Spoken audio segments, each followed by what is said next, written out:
Cybersecurity Awareness Month tip number 16. It's a very simple. Use a firewall and antivirus. And some people are thinking, yeah, I just leave that on. Like, who would turn it off? Well, now you know who my audience is for this tip.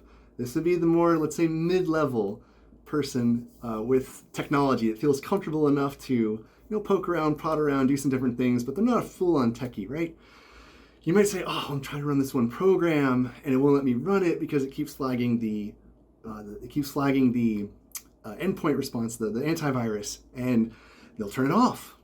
They'll say, oh man, I really want to get access to this website, but the firewall keeps flagging it and I can't get to it. There's a reason that those rules exist. Now, yes, if you know exactly what you're doing, then you know exactly what you're doing. You don't need this tip. But if you're just saying, oh, I just get this annoying pop-up from my antivirus every time I use this program, and it's really bugging me, so I'm going to turn it off. Don't do that. Leave it turned on. It is helping you.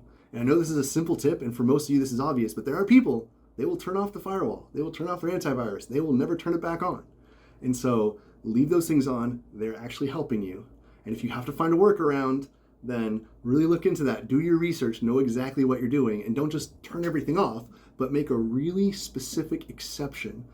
Put that application on an allow list where it can be allowed, right? Or make a firewall rule exception where you can then access that particular site or that particular port. Whatever your use case is, keep it as narrow as possible and leave on your firewall and antivirus.